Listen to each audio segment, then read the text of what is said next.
Salam alaikum, bonsoir, bonjour. Cette vidéo c'est en bambara et en français. Amina une vidéo minke, amina ke bamananga ni français la. Problème menga page la, ma nyini mali de nyuma befe aka partager. Je demande à tout et chacun de partager cette vidéo parce que ma page a des problèmes. Aujourd'hui, je vais parler en bambara pour expliquer la situation du Niger, les dernières actualités, et je vais m'adresser au peuple du Niger. En même temps, l'insécurité monte en puissance. Je vais parler de tout ça. Assimi est incapable de sécuriser le Mali. Le départ et la fermeture de l'ambassade de Norvège au Mali. J'ai pas mal de témoignages en bambara des Maliens qui sont en train de dire la vérité. Aujourd'hui, la région du Nord est en danger. La population de Gao plaire, la population de Tombouctou plaire, et la situation devient chaotique au nord du Mali. Aujourd'hui, pour l'actualité du Niger,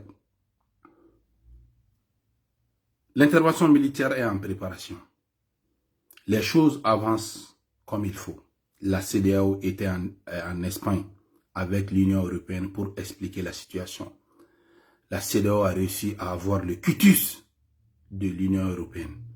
Et l'Union européenne a dit qu'ils ne connaissent pas un autre président qui n'est pas Bazoum. C'est Bazoum, le président reconnu de la République serbe du Niger. Ce que je tiens à dire au peuple du Niger, la junte malienne est en train de vous vendre un faux rêve. Au Mali, ça ne va pas du tout. Économiquement, ça ne va pas. Sécuritairement, ça ne va pas. Rien ne va au Mali. Rien ne va au Mali. Donc, c'est le chaos total au Mali. D'ici 3 mois ou 6 mois, ça va être très chaud au Mali. Et vous êtes en train de suivre les Tchani, les généraux gros ventre qui a bouffé les milliards du Niger pendant combien d'années. Aujourd'hui, c'est eux qui viennent et vous tromper. Et vous allez accepter de souffrir pour rien. La souffrance que vous êtes en train de tenir, c'est vraiment souffrir pour mettre votre pays dans le chaos total, comme le cas du Mali. Vous avez des parents à Tombouctou. Vous avez des parents à Gao. Appelez dans cette ville-là. Ils vont vous dire qu'au Mali, c'est le chaos total maintenant. À tout moment, Tombouctou et Gao vont tomber parce que déjà, ils sont sous l'embargo. Après l'embargo, qu'est-ce qui va venir maintenant? Parce que les terroristes, aujourd'hui, ont mis une stratégie en place. C'est pour assoiffer le peuple. Rendre la vie très difficile au peuple à cause de l'incapacité du colonel climatisé Assimi Goïta.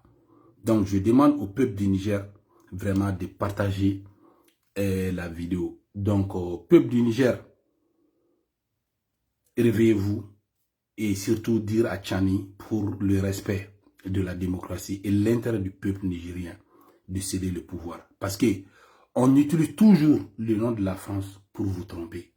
Aujourd'hui, ceux qui ont été utilisés pour vendre la France aujourd'hui au Mali, c'est eux qui sont en train aujourd'hui de vraiment tout balancer contre la junte malienne.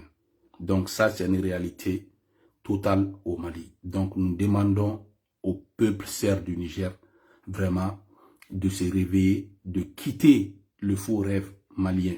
Donc aujourd'hui, si le Mali était capable d'aider le Niger, posez la question à Tchani, combien le Mali a pu donner avec l'embargo qui est sur votre pays, combien le Mali a pu donner au Niger pour vous aider.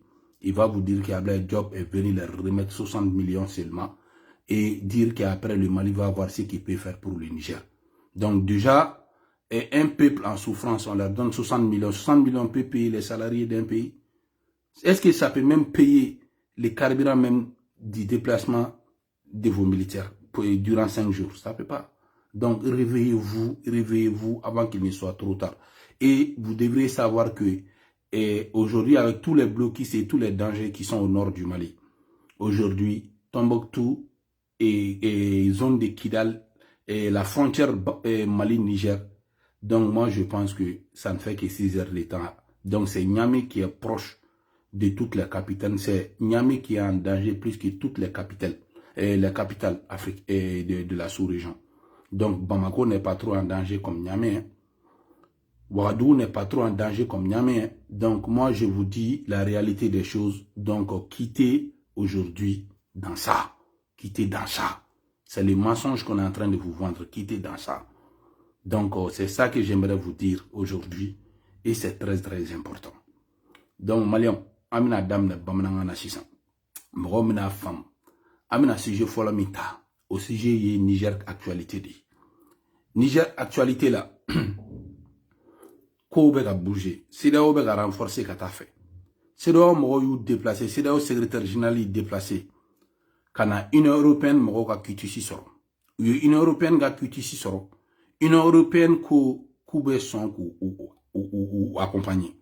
Et en même temps, Union européenne ko mogo flatter président Niger de. Ko Bazoum de Niger président. Ko be ko fodon. Ou be Bazoum de reconnu comme le président du Niger. Donc, Améromina 600. Amé min fo Niger ka ouye dron ou ka boni ngalon konona la. Fana ko ka chebe bako. Témoignage chaman de bene boulot. Donc anyeba la don laban na do bora ka galon tege. Mo galon tege malo ya tula. Ka galon tege. Ko CEDEAO e 9 mois di chanima. CEDEAO ko koute présent fla rekoni tukun. Djien ko koute présent fla rekoni tukun. Ni Bazoum te. Irishi yere e coup d'état condamné. Donc pour awere ka irushi de aw fa croix mun be ka ta jon ala croix abe ka irushi munu bobara ne mun croix donc olu yere ko lu be chani ne rekoni pardon ko lu be Bazoum ne rekoni donc irushi ko u be Bazoum ne rekoni olu coup d'état condamné donc bekele no ka Bazoum ne rekoni donc Bazoum ne Niger président donc munu ye galon tege fana ko ka shebe bako mina Union européenne mogo ka kuma kan kala ou bien pma ou yɛrɛ da bɛ k'a fɔ diɲɛ ɲɛna Union européenne na ko Bazoum ne président reconnu CEDEAO ye lettre bɔ k'a fɔ ko galon min tigɛra ko Nigeria président ko k'a bɛna 9 mois di gentiment Niger ko n'a sɔrɔ sincèrement do ko galon do aw ni y'an ka jɛ ka lamɛnli kɛ a y'a partager.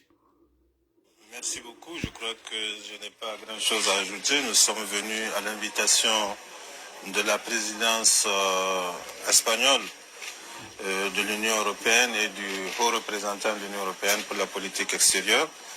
Et nous les remercions pour nous avoir permis d'expliquer ce qui s'est passé, de développer et de répondre à leurs questions. Et je pense que nous avons été entendus. D'ores et déjà, l'Union européenne condamne fermement ce qui s'est passé au Niger, l'interruption du processus démocratique au Niger, soutient le président Bazoum comme le seul président légitime du Niger et nous saluons cette position de l'Union européenne. Elle a été confirmée.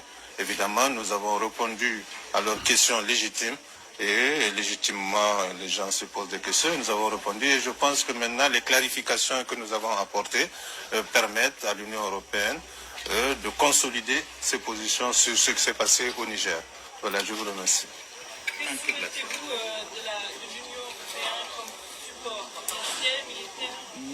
Ce que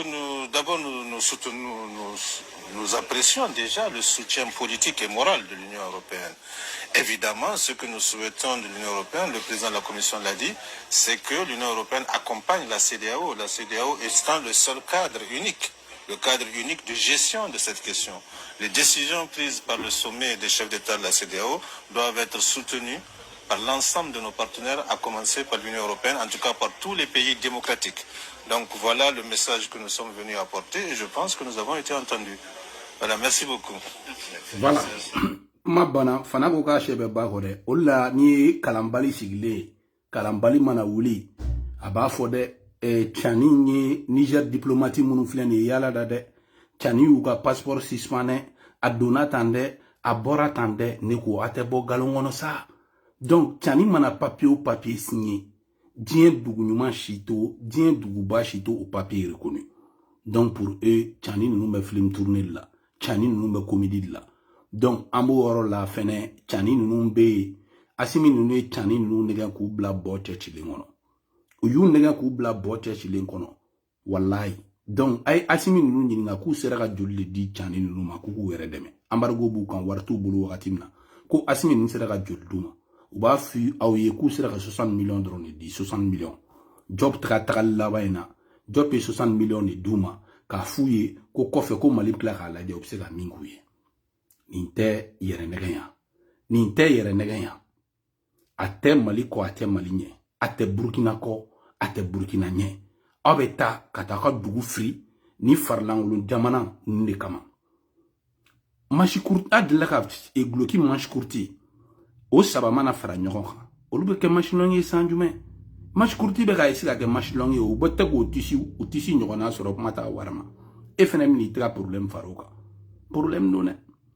Donc mɔgɔw ka bɔ galon kan. En même temps bɛɛ k'a dɔn k'a fɔ ko Niamey de ka surun zone terroriste la ka tɛmɛ capitale in bɛɛ kan.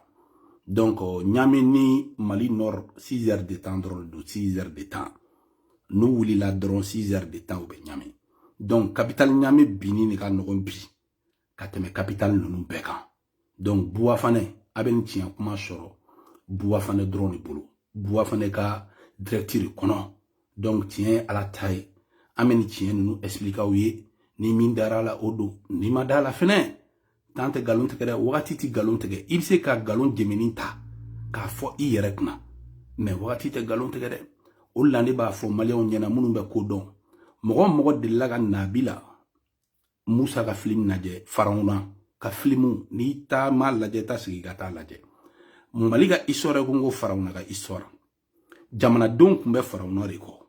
Farawuna ye u ye degun fɛn bɛɛ sɔrɔ Farawuna kama. Nabila Musa mana kuma o kuma fɔ u b'a fɔ ko ayi ko Nabila Musa bɛ ka galon de tigɛ. Ko Nabila Musa de bɛ ka galon tigɛ. Ko Farawuna bɛ ka tiɲɛ fɔ.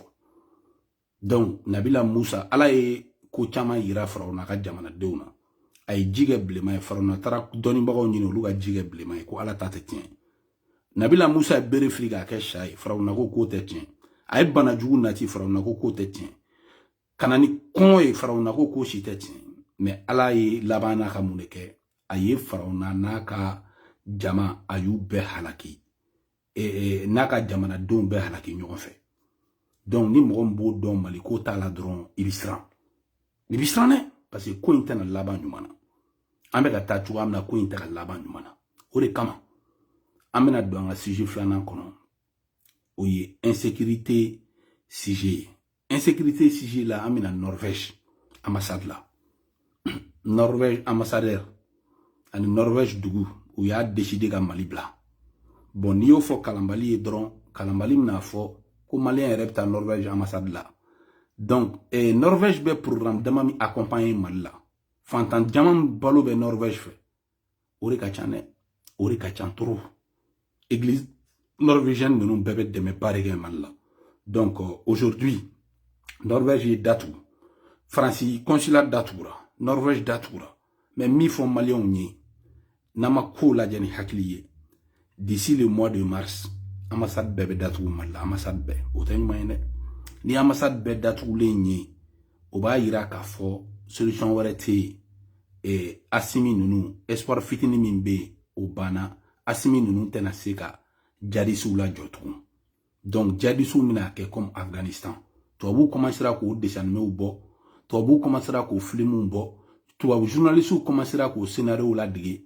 Donc ce qui veut dire que aujourd'hui an ka bɔ dusubaya kɔnɔ. Fantan dusuba billahi bi ɲɛsuma don dɔ. I fantan min ye ka dusubaya kɛ i b'a dɔn ko fɛn dɔ b'i bolo ko bɛ sini ja. Asimi ninnu ma foyi de kɛ min na i bɛ se k'i jigi da ko sini bɛ ja a tɛ yen. U ma foyi kɛ min na i bɛ se k'i jigi da ko sini bɛ ja. Ko tɔ bɛɛ de bɛ ka taa tiɲɛ ka taa fɛ. Ko tɔ bɛɛ de bɛ ka tiɲɛ ka taa fɛ. A bɛ bari min na juma dɔ fɛ. Hali ni kufa ninnu mana. Kufa ninnu ka cidenw bɛ ka bɛɛ bila ka seli boulevard de l'indépendance kan. I ka kulusi pantalon tɛgɛlen. Ɔrɔbu min donnani ninnu u bɛ sɔrɔ k'olu bila. Bɛɛ ka choix kɛ i cɛ ka i cɛman ye. I ye 5 étoiles tɛ 5 étoiles. Cɛ min bɛ ɲɛ b'i fɛ. U b'a ɲɛfɔ kufa ka mɔgɔw ɲɛna u b'o ta k'o di furu la. O don de bɛ Bamakɔsien ninnu bɛɛ yɛlɛmalen k'u bɔnmɔsi bila. Awɔ jakari bɛɛ dɛ muso ɲuman sɔrɔ cadeau. Ala kama fi sabilillahi yɔrɔ n'o yɛrɛ da jeune na u bɛɛ bɛ tugu kufa ninnu kɔ. U tɛ marifa ta k'u bɛ résister tugun dɛ. Bɛɛ bɛ tugu kɔ billahi. Wa Mali juge ninnu surtout k'a daminɛ procureur Touré la ka taa se ministre Kasoge ninnu ma. Billahi soma billahi Kasoge a bɛ bigi minɛ n'aw tɛgɛ min. An bɛ ka taa rythme kan n'a continue a bɛ bigi minɛ n'aw tɛgɛ min billahi kufa ninnu bɛna tigɛ. Kufa ninnu bɛna tigɛ billahi u bɛna tigɛ. Parce qu'aujourd'hui, quand il me rate mina bi, bébé gachira. Au kama, Tombouctou ka den halala, Gao ka den halala, et somoro be kongola, et somoro be tangola, et resiglen do Bamako, Saraka denya, danga denya de yowe, qui be asimi nous deme galonga, alors que, i somoro flen ye problème na ou da balotu boulot. Et dogono dembi shigi, Saraka denya la, k'a fɔ k'i bɛ asimi ninnu dɛmɛ galon kan dɔgɔnɔdugu bɛɛ cira pays dɔgɔn tɛ yen tugun ba a tɔ tora bayangara de ka bi donc pays dɔgɔn cira e de b'i sigi k'e bɛ galon dɛmɛ tugun k'i ban ka tiɲɛ fɔ ko parce que k'e ta ye mɔgɔ ko ye ka jɛ i yɛrɛ ka i bunda mɔgɔw kɔ bilayi saraka y'i bila an filɛ nin ye an sɔnna ka bɔ pour que ka aw somɔgɔw de ka kɛlɛ kɛ parce que an b'a dɔn ko bidon in de bɛna se an b'a dɔn k'a ka dugu de bɛna taa problème na an b'a dɔn kɔngɔ bɛna somɔgɔw de minɛ an b'a dɔn ko asimi ninnu ka fagunya de kama jadisiw bɛna taa bin aw kan ka taa fɛ o de kama an wulila ka aw ka kɛlɛ kɛ bi aw kuma da kɛra anw ye kuma o kuma tɛ se ka fɔ bi Mali kɔnɔ bi bɛɛ b'i jigi da Buba Fane de kan bɛɛ b'i jigi da Iba Bokum de kan bɛɛ b'i jigi da Delforo de kan Oumou Samake Kama millionnaire a n'a ɲɔgɔnna caman bɛɛ b'i jigi da anw de kan k'anw de bɛ se ka tiɲɛ fɔ bi. Donc aujourd'hui, on kɛra espoir là-bas et Mali fantan bɛɛ bolo. Ko in bɛ daminɛ wagati min na bɛɛ tun tɛ sɔn k'aw lamɛn dɛ. Ko in bɛ daminɛ wagati min na bɛɛ y'anw kɛ fasoden jugu ye dɛ. Ko in bɛ daminɛ wagati min na sɔn bɛɛ dara anw na dɛ. Diɲɛ kuma bɛ fɔra anw ma dɛ. Mais bi a sa jugu de a to bi a ko bɛ cogo di n b'aw ɲininka a ko bɛ cogo di. Bi a ko gɛlɛyara dɛ. A tɛ nin yɔrɔnin partager. Oustaz Djugure a y'a partager. Donc an b'a ɲini bɛɛ lajɛlen fɛ a k'aw ɲɛ yɛlɛ. Maliko tɛ mɔgɔ ko ye Maliko ye tiɲɛ ko de ni tiɲɛ bangera fadenya tɛ dɛ ni ala cɛ fadenya tɛ an bɛɛ juruna ko ye Mali de e bɛ fɛ Mali ka ɲa anw bɛ fɛ a ka ɲa mais e y'i ta kɛ mɔgɔ ko ye an ko mɔgɔ ko tɛ ni asimi ninnu k'a kɛ ka ɲa ka anw malo o de ka d'anw ye u ka ko kɛ ko min na anw bɛ se ka malo jamanadenw bɛ lafiya sɔrɔ Mali bɛ lafiya sɔrɔ anw bɛ malo min na dɛ an k'o ko de kɛ yaya ni i faden fadenya kan f'i ye i bɛ ko kɛ min b'i faden na maloya donc ni asimi ninnu sera k'anw na maloya Mali bɛɛ ka hɛrɛ b'olu la Mali bɛɛ ka hɛrɛ b'olu an tɛ Mali kɔnɔ bi dɛ mais an kanubagaw bɛ Mali kɔnɔ an tɛ Mali kɔnɔ bi dɛ an teriw bɛ Mali kɔnɔ an tɛ Mali kɔnɔ bi dɛ mais fantan minnu bɛ n'an bɛ jɔrɔ la olu bɛ Mali kɔnɔ bi dɛ donc an jɔrɔna ko ye fantanw de ye an jɔrɔna ko ye fantanw de ye donc an b'a fɔ Mali ressortissant minnu maliyɛn fɛn fɛn ye Tombouctou ka ye ni barika b'i kɔ n'i fani i ba duwawu ɲini bilayi i t'a simi nin dɛmɛ galon kan bilen maliyɛn o maliyɛn ke e de ye Gao ka ye bilayi i t'a simi nin dɛmɛ galon kan tugun donc galon banna ko in na ko in kɛra tiɲɛ ko de ye parce que n'i ma tiɲɛ fɔ ka tiɲɛ défend un jour a bɛ b'i kan dɛ n'i ma tiɲɛ défend bilayi un jour a bɛ b'i kan donc an b'o de fɔ k'o dɔnbaga fɔ bɛɛ lajɛlen ɲɛna donc ko in gɛlɛyara ça ne va pas bɛ Mali la bi donc k'o de ɲɛfɔ bɛɛ lajɛlen ɲɛna nin yɔrɔ in na an bɛna Gawokaw ka sirako témoignage k'a la sira tigɛra fantandenw dalen don Douentza u bɔra Bamako nin y'a semaine joli ye k'u bɛ taa Gawo terroriste ye sira tigɛ a tɛ kun cɛla i ka tɛmɛ a tɛ kun cɛla i ka tɛmɛ an dun y'a ye don laban in na gente viromaniw bɔra ka galon tigɛ ko sira in libéré la u bɛ kule Sadio Kamara yan u bɛ kule Asimi yan an y'a fɔ ye propagande tɛ jamana jɔ galon tɛ jamana jɔ a t'a jɔ dɛ an ka jɛ an k'u lamɛn a ye bɔ galon kɔnɔ a ka tugu tiɲɛ kɔ ala bɛ tiɲɛ de fɛ an k'u lamɛn. Comme a ɲɛ b'a la an taara a ye ɲɔgɔn ye a ye degun fɔ maire ye a ko problème t'a la k'a y'a mɛn an taara problème fɛn b'an kunna an y'a bɛɛ fɔ a ye an ko a ma an bɛ fɛ ka taa di an bɛ fɛ ka taa so nous on voulait rentrer an bɔra Bamako an bɛ taa Gao an bɛ fɛ ka taa Gao de a ka kɛ cogo bɛɛ pour que an bɛ se ka taa Gao parce que olu de ye dugu mɔgɔba ye ale de ye Douentza maire ye donc an jigisɛmɛyɔrɔ ye ale de a ko problème t'a la bi u bɛna wari di anw ma an bɛ groupe kɛ Tilemsi mɔgɔw ani Nour mɔgɔw ani Sonef mɔgɔw donc bɛɛ bɛ fara ɲɔgɔn kan yen nɔ mɔgɔ minnu bɛ Nour yɔrɔ la olu fara ɲɔgɔn kan yen nɔ on va u bɛna wari d'an ma an bɛ tobili kɛ an yɛrɛ ye a y'a faamuya u bɛna wari d'an ma an bɛ tobili k'an yɛrɛ ye bi an b'a yɛrɛ balo an b'a yɛrɛ dɛmɛ n'o wari ye bi parce que an y'a yira la vraiment ça va pas hali ka taa ɲɛgɛn na wari ko don hali ka dumuni kɛ wari ko don dɔw yɛrɛ bi a wari t'u bolo voilà Donc c'est un peu ça. Voilà. Donc, comment il faut là, nous faire nous, ah, tu te moques, mana. Moque-moi. Tu vois, tu vois, tu vois, sur le web, il y a des fois. Et c'est la fois française là, yo. Et la obligation, et là. Tout le monde va comprendre. Voilà. Ils ont participé, monsieur le maire. On va bien ici. Écoutez.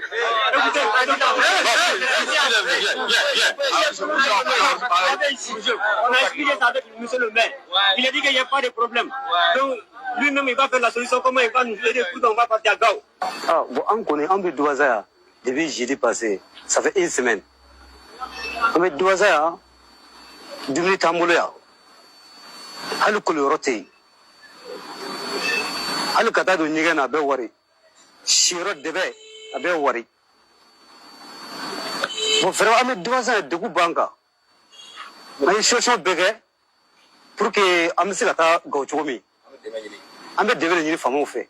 Bon, on a Michel le maire fait, Douaza Mberi fait. Vraiment, aïe, comment voyez, aïe, comment le foyer, aïe, devant le foyer. On m'a comment tu as un cigarette, aïe, mais nous sommes jadi. Aïe, comment voyez vraiment Djaraye, à Djara Jamaye. On a un Douaza Befo à Tola. Il y a formé. À quoi nous abandonné pour que Amnesty Kata Gauchomi. Moi, on a le mal à faire. Avec son andebe. Vraiment, on le donne le blocage. Ni si je m'en ai vraiment, ni quoi sera ni chemai. Il y a formé. Il va calmer Bidouaza bi. Cartan Falibea. Cartan Flajima, qu'on est barre, qu'on est vraiment cacha. Moi, je suis bala. Parasé bita fait mon baklina. Il y a formé. Un beau dégoût kono. Bon, comme la ligne qui a dit, je m'en ai mouvement. Vraiment, c'est rapide. Vraiment, on s'y fait, on va la ligne. Ya famu ka ba bomogo ka passe sara waworo kan da duwaza ya ima se go firma iko mala ka gele ka ba duwaza ya kata humure ubuga mugo takata wa duru waworo land cruiser ibu ka passe sara ka ba bomogo go waworo unna nu joya usra tigela anti sara kata land cruiser buga mugo ta duwaza kata jigi humure wa duru waworo iga famu. Bon, on connaît un Michel le maire fait vraiment à qu'est-ce qu'il a déméqué pour que Michel a d'abord chocomi. On connaît un aussi à l'écapi. Oui, on est fatigué vraiment ici.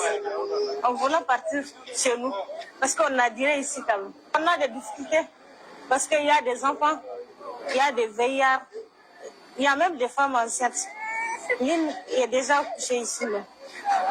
Oui, c'est ça. Et puis, on a plus de moyens ici. On voulait demander de partir chez nous, quoi, de continuer. Oui, j'aimerais juste lancer un message aux autorités, vraiment de voir la situation. Vraiment, nous sommes dans une situation dégradante et humaine. Vraiment, nous avons des femmes, nous avons des vieillards, nous avons des enfants avec nous. Et on a vraiment souffert de cette situation de blocage de la route entre Bamako et Gao. Donc vraiment, il faut qu'il nous fasse quelque chose. Vraiment, ça ne va pas du tout. Nous n'avons plus les moyens pour satisfaire nos besoins. Nous n'avons plus d'argent pour acheter à manger. Nous voulons continuer. Continuer à Gao. Ok, nous voulons continuer à Gao. Tu ne peux pas continuer mensonge qu'on a. Nous nous beripne ni demain nadje. Ni majorité beripne koule ko Ashimi. Katu galongo. Ne de fois nyana ou begata Nabila Moussa ni faraw na film nadje. Natra Nabila Moussa ni faraw na film nadje aba do la o galon sutel ni mai. Ne te stranga tu tien ko de tien. Million milliard be tien kele. Billahi ala be tien yiro la ba o la tu tien ko diagoya. Donc, moi, je suis là pour boire, la mettre en tonne. Mais Bilin a mené d'où il est fou.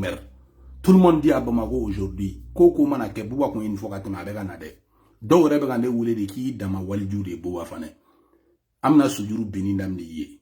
I dans ma walju de. Donc, amène min fort Malion ni. Aïe Bogalon, non. Surtout, mon ressortissant torlé nos pi. Donc, aujourd'hui, la situation est catastrophique. L'avenir est sombre pour le Mali avec ses colonels. Avenir te Mali bolo tukun bilay. Naben nous gain, ayou gain.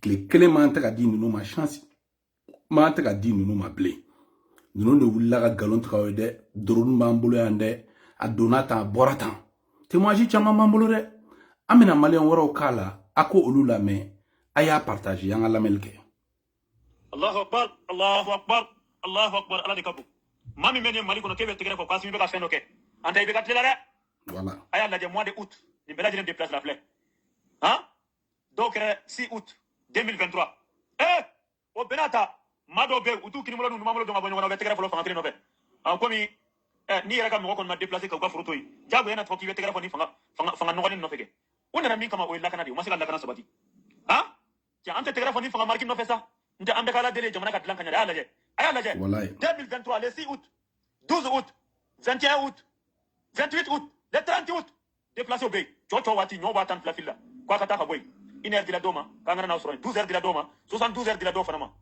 o bɛna ta o jamana kelen kɔnɔ dɔw bɛ embargo la san saba u taara kolongo min kan ci dɛ olu ko k'olu ka duguba ye kolongo de u bɛ taa kolongo sugu de jɔ u ka foronɔgɔw bɛ na kolongo de u bɛ taa dɔgɔtɔrɔso la kolongo de k'olu san saba u kantɔnnen don farabugu fila ma libéré farabugu bilahi les a ma libéré Assimi bilan 0 0 à la sif voilà ni malien de ɲuman bɛ ka faamuya tɛ buba fana ni mankan ye dɛ malien de ɲuman bɛ ka faamuya bilan 0 bilahi donc ça ne va pas de B ça ne va pas ni malien bi ɲɛ yɛlɛ ka tiɲɛ fɔ joona dɛ ni ma tiɲɛ fɔ joona Mali bɛ ka sira min ta mɔgɔ ye Afghanistan réalité ou lajɛ tout récemment yani u ka Afghanistan minɛ c'est la même chose qui arrive au Mali Wagner bɛ k'i yɛrɛ ɲini wari fu taara ka di Wagner ma Mali économie tɛ ka bouger économie bina donc ne bɛ min fɔ maliyɛnw ye a ye ɲɛ yɛlɛ avant qu'il ne soit trop tard ni kufa ninnu nana bɛɛ kɔni b'i ka sen tigɛ dɛ fini kulusi bilayi b'a sen da tigɛ bilayi i b'a tigɛ i bɛ bongosi i b'a bila fɛnɛ voilà donc an bɛ ka taa scénario min kan ɲuman tɛ Mali ma dɛ ne tɛ ka kuma dɛ an ka maliyɛnw na an bɛ ka taa fɛ a ye nin fɛnɛ lamɛn Sanfɛyɔrɔ lakanana n ko sanfɛyɔrɔ lakanalen don sanfɛyɔrɔ maliyɛn bɛɛ b'a la ka foro sɛnɛ sanfɛ sisan Mali kɔnɔ Mali kɔ kan Assimi Goïta ka discours dɔ la a ko Mali sanfɛyɔrɔ lakanalen don mais duguma yɔrɔ ma lakana mais maliyɛnw b'a la ka sɛnɛ kɛ sanni dugu cɛ e m'a bɛɛ lajɛlen déplacer la ka bɔ centre kɔnɔ wa maliyɛn bɛɛ b'a la ka yɛlɛ escalier sanfɛ sisan ka sɛnɛ kɛ sanni dugu cɛ ala nous ko Mali an tɛ sɛnɛ an fɔra la quoi an tɛ sɛnɛ kɛ dugukolo la bilen awɔ sanni dugu cɛ an bɛ sɛnɛ kɛ yen de ala Assimi Goïta les patriotes a ye ka foro le kɛ sanni dugu cɛ sisan an bɛ sɛnɛ kɛla yen ko sanfɛyɔrɔ lakana mais duguma yɔrɔ ta ma daminɛ fɔlɔ e m'a ye Gawuka minnu bɛ duguma n'u bɔra Bamakɔ u bɛ taa la Douanzan u sera min kɛ ko f'u ka yɛlɛ sanfɛ u dɛsɛla ka yɛlɛ sanfɛ u jɔlen bɛ Douanzan a ye na yɛlɛ sen ni komi Assimi ko Mali sanfɛyɔrɔ lakana duguma yɔrɔ kɔni t'a la fɔlɔ u tagamana ka bɔ Bamakɔ ka taa se Douanzan ko fɔ u ka yɛlɛ sankolo la fɔlɔ n'aw ma yɛlɛ a tɛ taa Gawo dɛ wallahi maa minnu filɛ Douanzan k'u bɛ taa Gawo n'aw ma yɛlɛ sankolo la bari Assimi ko sankolo de lakanalen don foro b'a la ka sɛnɛ sisan misiw bɛ gɛn an bɛ baw gɛn o yɔrɔ la an bɛ sɛw bɛ mara o yɔrɔ la mais an ka dugukolo de ma lakana fɔlɔ Assimi Goïta k'a fɔ Assimi Goïta les patriotes ko Mali sankolo lakanana mais maliyɛn bɛɛ b'a la ka sɛnɛ kɛ sankolo la sisan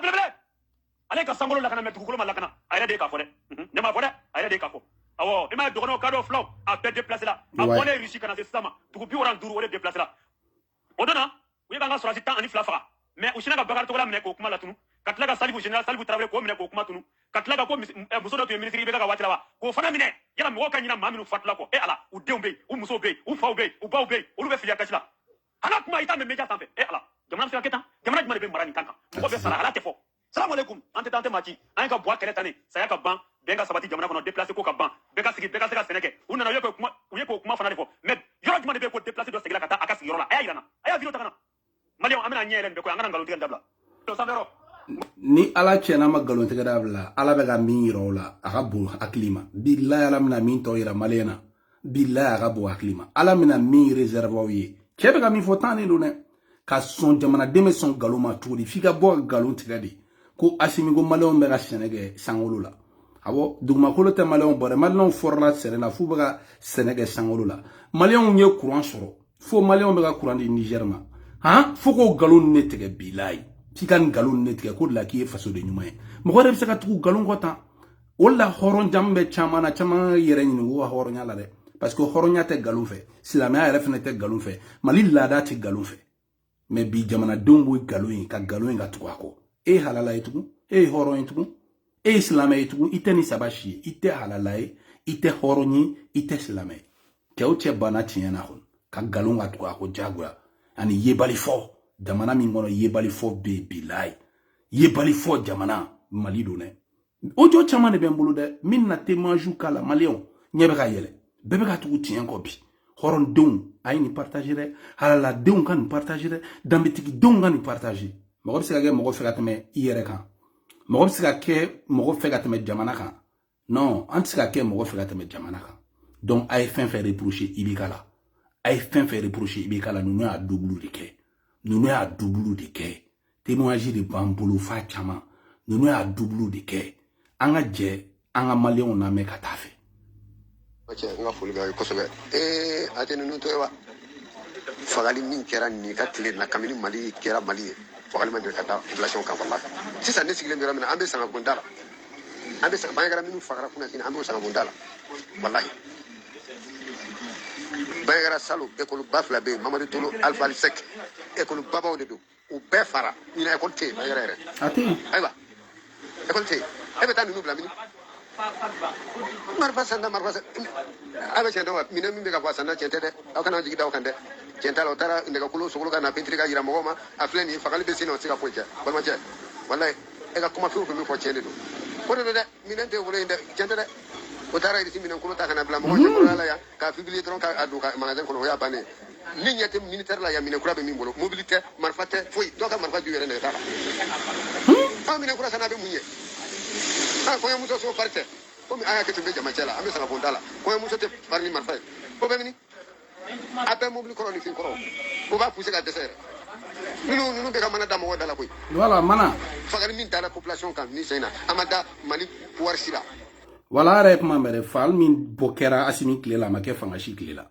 ama ke fanga shiklela donc ku be ka mana de bri aw nyela ata aw nyele ti ni dangati ko ti nyele donc n'était pas comment Malion de ka kuma bi ça ne va pas fan befe Bamako ere ou te courant ere soro gunam ha o kuma fora e bire lettre bora gunam ko be courant soro 20h fo 18h chou koleni katasi 8h du matin ma 8h 20h à 8h abo ko gasoil te warti nga gasoil sanga ka courant di gunam ko ma Mali fambere du Bamako o ka courant ke yoro la 4h parce que warti nga gasoil sang le Mali est tombé quoi le Mali est tombé au bella obe galonko bi asibi sababu kama bi mo jolle ga bara ga tien bulla barakala fenfe dairi mebe corona min e fen souderu fara tayru ka ana nyogona chama abe balo jorabi mo cyber ni fen bi bulu i balo sirndo corona entreprise abe sara ejintigu abe ga ko bana donc obela ako ka betu galongo ne madala na ota here yo madlan here bawnya billahi here taw nyako no nyele oroina amina alsa malion name malion ngatima jibambulo era ma foko drone dewa ngo era ma foko drone be me gawsra tigeleni ara ala mali ko kere baray dongo do na kuna foli la me dongo do ame nouvelle courage la me c'est pas bonne nouvelle gawsra de tigela malien deuna asimi dalen flam so jema krefe ame flam so ni pocha la quoi amena flam so jema ni pocha asimi na de nte abe so ka wuli ka jamana libéré muso jema ba bolo ta fa ka forna abe tale amba sama ka bol lela jakte abo lela jalo krefe amba sama ka bol lela jalo krefe di asimi ko amba sama abe ta forna non abe ka bagane demso lala ma lalate asimi lalate abe ka bagala lala ma bila ni demso ay ni demso toy nga flat deni ayo toy ko imbe batuli jamana nafro kalfale no batuli lalate mogo bagara lala ma bila ye jurumta parce que lala re hakebe asimi nko bila parce que lala jaga hakela ou lala jalo jaga hakela re furmuso ko jaga hakela ka taga di sunguru bawa ka furmuso hakela ka taga di sunguru bawa mo jamana be se ka bono kola ala bo jamana halakido sunguru bawa gara jamana munu mogo bay ha sunguru bawa gara jamana mi mogo bawi ha mogo langolo tanu wari kama mogo langolo be tanu sunguru bawa be tanu parce que kibu bol ko lu bol la wardu an sunguru bawa warbo ki blagati frage ibta kiti bini ala ndonche war nogole billahi kiti bini ala ndonche sunguru bana folo jamana mogo ton ni nafolo awo ma o million ga hake ko ta ka abla poche ono mo me aja doni me do tigima o koyi o te koyi o be fode Karim Keita ta akumbo fo ama boko o nini ama boko doya mais suru ba fene blalen Karim no la au moins Karim ku ibega wolo deni ne bi suru ba de gara ka Karim remplacer ko kuma te fo o be fode suru ba de gara ka Karim remplacer voilà o kuma de be fo donc malion de be ka kuma bi en tout cas kuma tukune kumakɛla baden sɔrɔla min ni buwa fana tɛ kelen kumakɛla baden sɔrɔla min ni iba bukum tɛ kelen kumakɛla baden sɔrɔla min ni Darfour ni si tɛ kelen. Donc aujourd'hui malien baden bɛ ka kuma Tombouctou ka den halalaw ne yɛrɛ terikɛ dɔw tun bɛ Tombouctou ni kun ko Asimi ninnu dɔrɔn aw ye fanga kɔrɔmɔgɔw de dugutigi kɔrɔ tɛ dugu ɲalen fɛ a donna ta a bɔra tan ko non o tɛ n'u y'a kɛ ka ɲa ka tɛmɛ i bɛ ka kan an b'an da de mais bi kɔngɔ b'aw somɔgɔw la yen nɔ dɛ e min bɛ bɔ Tombouctou k'i burujuw bɛ Tombouctou sɛgɛn b'aw de la yen dɛ sinon an ka région kɔni lafiyalen don dɛ Wasolo mais an bɛ Mali fɛ aw somɔgɔw hinɛ b'aw n'an m'an da don a la sinon an ka région kɔni fɛnɛ ka wusa dɔɔni dɛ voilà an ka région ka wusa Wasolo o ka wusa ka taa ɲɛfɔli la ka taga alhamdulillah ala kana balaw se yen yɔrɔ la awɔ mais olu fɛnɛ ka ten fɔ an ka hinɛ ɲɔgɔn na de ni bin kɛra dɔ ma basakɛlɛ de don ni dɔw tɛ ka sunɔgɔ maliyɛn dɔw tɛ ka sunɔgɔ yɔrɔ dɔw la e k'i da de k'e ka yɔrɔ lafiyalen don ka tɛmɛ tɔw kan sini turu bɛ s'i yɛrɛ ma dɛ donc b'a ɲini bɛɛ lajɛlen fɛ kɛlɛ tɛ minnu ka yɔrɔ la a ye wuli a k'aw jɔ a ka kadɔw ka cause défend a ye wuli a k'aw jɔ a ka kɔrɔbɔrɔw ka cause défend nordisiw parce que Mali bɛɛ de bɛ ɲini ka na bi parce que terroriste ninnu b'u to nin na dɔrɔn u b'a minɛ fo kati bilayi u b'a minɛ fo kati bilayi o don Asimi ninnu pere de bɛ boli mɔgɔ t'u ta yɔrɔ dɔn an ka Tombouctou témoignages lamɛn u kelen bɛ k'an ka jamana kɔni kɔnɔ na ka fiɲɛ tigɛ maaw la yɔrɔ caman an bɛ dugawu kɛ jamana ala ka sigi minɛ kɔnɔ na min bɛ n'i y'a sɔrɔ o bɛ kɛ faso de bɛ lajɛlen nisɔndiya minɛ ye n'an bɔra yen Tombouctukaw fɛ yen k'an bɛ don minɛ ko bi ko gɛlɛya kɔni k'a dɔn k'a fɔ k'a tulo tigɛlen bɛ o yɔrɔ la yen kosɛbɛ parce que bala kɔni k'a bɛ ka cogo Tombouctou yɛrɛ ko i k'a dɔn k'a kolen bɛ bi fan caman fɛ n'i bɛ taa yɔrɔ ko gɛlɛya den dan don yaasa ka pɛrɛtigɛ d'a ma Tombouctou jagokɛla dɔw bɛ musolaka dɔw don an k'u ka sira lamɛn. Wallahi an bɛ yɔrɔ min sisan Tombouctou fɛn bɛɛ de gɛlɛyara an bɛ an ka dumunifɛn min an tɛ se ka jɛ min kɔ o de ka gɛlɛn sisan an bolo tulu wa a sukɔrɔ wa nɔnɔ wa a bɛɛ fɛn bɛɛ hali charbon o gɛlɛyara an bolo a tɛ se ka san fɛn bɛɛ mana t'i bolo baga fɛn fɛn i b'a sɔrɔ i tɛ se k'a san ala ni embargo min bɛ Tombouctou la Tombouctukaw tɛ se ka bɔ ka taa yɔrɔ la ka taa fɛnw san ka na foire sugu ninnu na n'u ma minɛ boli tɛ yen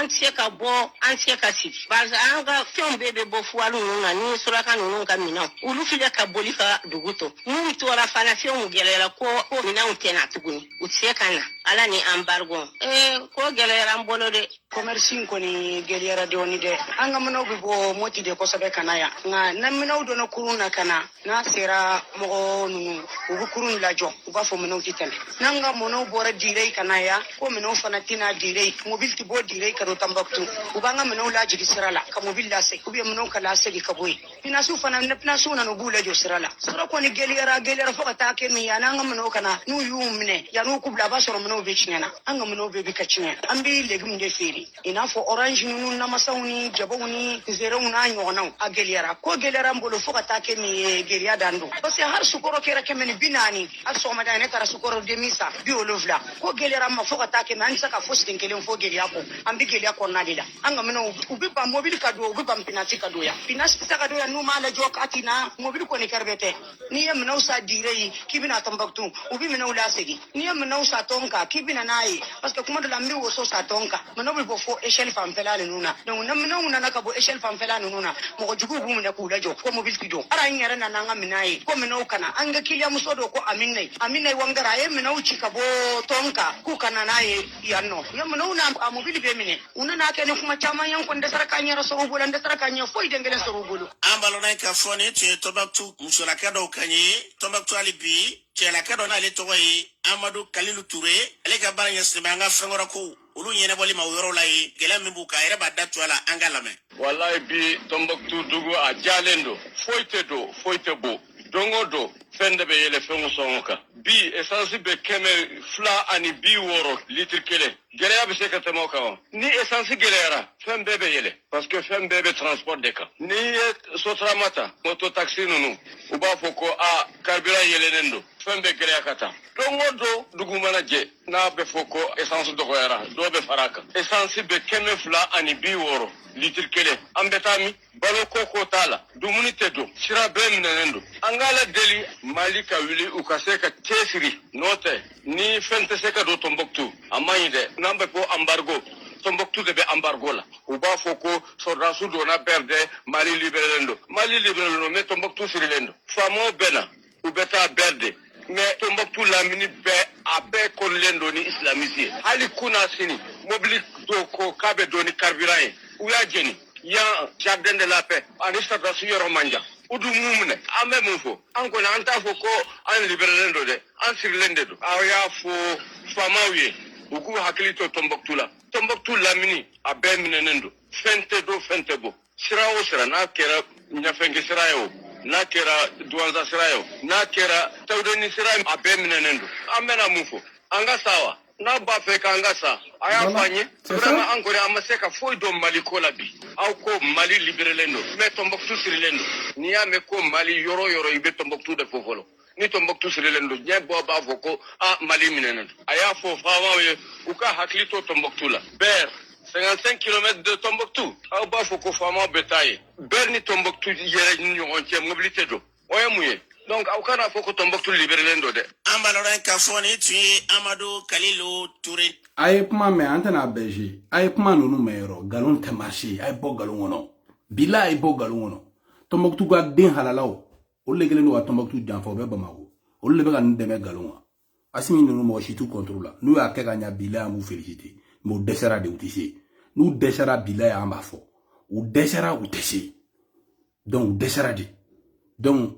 même info ministre de la culture nyana a konte na se ga tombo nunu sécuriser aye précaution ta manuscrit munu be Tombouctou ni Tombouctou ko halal dala munu nga vidéo soro manuscrit fin be Tombouctou a commencé à couper préserver yoro secret do la pour que parce que scénario megana ou on les sort kono bon manuscrit nous c'est légendaire c'est historique donc abe faire ko là parce que je sais que ni ville nous fin menena a libérer tola maléo maison parce que ni ou tafou Bamako a libérer tola a maison à 5 ans 10 ans ta avec comme Afghanistan rom tien ni na Afghanistan ko jari soutane big walwa renya Afghanistan ma tien be digi mo la il faut nga foyer tane quoi en bébé maliga herefe ni aye mo la me anga wuli jona ngani ko rattraper avant qu'il ne soit trop tard nako kate mo la me kabedda galon tege video manu nena kabedda asmi nga galon la ala fene be tien ira la ala ga tien ira to mayne billahi ala ga tien ira to may iye sorta galaje ala ko kabe tien ira yoro billahi a tien ira to may asmi ni desera o tana se ka fengeto il peut plus rien faire économiquement le Mali be jora seneteka ke fouite ka ke c'est triste hein? C'est très triste. Donc, nous avons un soutien apporté Tombouctou là, à partager, amena les euros de mena 600. Amena les Mohamed Cherif Kone, allez ni Draman Djaran, magistrat. Asimi Bara, magistrat Mima. Conférence de presse Kerabi. Donc, un message Nyanama Misura là, en Balakadobe, un message fort dit Asimi Nunuma. Asimi Kle Banaka Bam Bilay, Kle Klente Farega Dati Kamwalay. Et Dieu ne s'il est qui kono. Wa là-bas, vous allez répondre de tout ça. Rosi bo bolo galon kasola. Akeba oko. Billahi, Rosi be shushi. Ite here nyala asimi malikola. Billahi. Yoro danga bare ne ba oko. Ako kawe che kaka mogote danga la. Danga rebe se Dieu fembe la. Akebe kulu yele. Akebe Dieu fembe yele. Ni mogo yi danga tienga. Billahi ala ba jabi. Mogo tonle mani danga. Billahi ala ba jabi. Surtout ya don galon kasola. Ya don galon kasola ala be sababu dama sababu mi ba a kunkorotan ke malo ke binga tafe donc asimi te ban nyumana de I te ban nyumana wallahi aba répond ay ni koko ke bile aba répond anye ba la fene Sadio Camara cheboro ga pam foar ma korole munu sanendo kube fe kata loi de voter CNT la ko wa loi ta pour que ka fo armement fin vers na transition clé la koko dossier classé ko dossier ke secret défensier nini ala cha bebo CNT mana loi o loi ta ala amnistie assemblée courant manana abe sigi ka loi be voter contre ke bila beba wa nyala et o la me so armée restructuré kurai ni ko imbana de ni ko imbana abana bilai abana shita ka fanga la tu dati be si abadi bilai abadi wa be préparer no ko no ko mo chamanda de do be ka plan be ba bula kama anga janga mbala kala me asimi inna na ko ni na ko senesi ko ni esura ko senesi esura mais asimi ama esura jeunesse flâne mo ama esura asimi eri esura donc ameni ni fait président de la transition en la élection parce que la élection pour ma réforme centre ka kala nord ka kala yoro be ka kala ko ni balam so ya fa chugo mi na jaba kule ke na flade jaba te ka soro duguni jaba te ka soro bi jaba kule ke na fla ame saka saka duni la Yasa nyobla. Ande ko dun. Peut-être abe yasa dogo so. Autorité mo abe yasa dogo so. Ande ka foko on politique. Mais chokat mi be. Politique mo le do. Munu be ki nega président Assimi Goïta. Munu be ki nega. Ka foko tanai. Wallahi Asmina gana ite mo ko fe. Nanya ni be ki. Am mali o be ki. Ame tubi kwa ame tekara fie parce manga naso. Ame don so ka blanc poche kono. Maintenant gana ni chowu la dongodo Asimi. Wallahi te mo yi no fe. Ne la politique mo ni ngane ko. Ame fe ka démocratie da kan kantiga. Donc ame dictature fanga abo de préféré wa. On ne nyebe se kana mbali kono bi. Ne ma chei. O ma chau be mi. Je ne suis malien be mi. Mais je ne sais ay bo, ma be se ka ton numbolo tawa. Ame se ka ton ambargo kono tawa. Betara. Be ani mo kanga demase o betara. Men kanga an dema utagara. Donc vraiment ni ko kuma la ya. Président de la transition Assimi Goïta inika chedum amba nyina fait anti-dictateur fanga fait tiere la anti-dictateur fanga fait parce que ni mo mi mana no mata o jimi strafe abo tabe borodo kuna abitanoi kaso jora ama jo bagam kama bi ajora bura armado de kama mais Assimi amba fo amba nga chien fo de chien woni amba fo donc anabi ni au fait angata élection na parce que on te fait ka munu ma no WhatsApp groupe ni fon kaka toka ta fo awai tanai Assimi tanai vraiment o be ki nege pour que ka bo par la grande porte que Assimi falay la ika élection ka ante ama ko coup d'état flala de jamane ngona tukuni coup d'état sabare ka parce que fla ke déjà ouais ay kelenge ide kala mais ide ka fanga ko sanni ouais fanga korange ide ka fanga ko sanni epi na mun tora ebe ka constance tabai wallahi na surprise en kura banku na mais en flani en tado dugo mana je ayra tado mi me ke bisini ibe so no fo centre la mo tan fagaray mo ke be fagaray fe hani kunu accident duguma bare kala o ma metami ouais abetami wa ansegana ona na mare vraiment ansegana aye fere ka ko élection ka mo te coup d'état wala la de anyo fo sisa aye fere ke février le 4 février avec le chronogramme mo chomina voilà Assimi c'est clair hein ibe gira daga billahi jurube kila ibe gira daga wallahi parce que malien ala radio la ni radio émission do chiram mega la mais mo be ga fore ko ga élection organisée jona ga taka boyi o ba yera ka fi ni ga bora malien na ni malien be ka fo ka élection organisée ga taka dron o be ga malo ay mal sani donc malo be ga bo mo nya la doni Assimi illa bam na juani mali président betay ni yoro ina bebe ga fo ka broma ala ye masai de an o foyi san sabak ma dafa san ta so be ka takara san ta so be ka takara fu président khurabe malikna c'est une réalité mais amoshi jate intérêt personnel lu kama gon galon takara chokoroba la ay galon takara chokoroba jigi ko munu ni no lu desera lu eren na fangata o lu deselen tani atete a jigi ko yo desera be jigi gen ne nu desera bilay yani kulera ko Assimi kan ko be ga na former atse ne ma former ko le a former avec chetia na metambe senior na amna o majerandi ibeka e munumbu joka fo coup d'état gratuité la ko ibeka ma condamné amna ibeka la mais en 2012 coup d'état ko fa déclaration follow après le coup d'état a condamné tuamina cheti sika coup d'état condamné ta ala ka ni la ibeka masaburama niklinga boa baburama ba mon ami je reprends.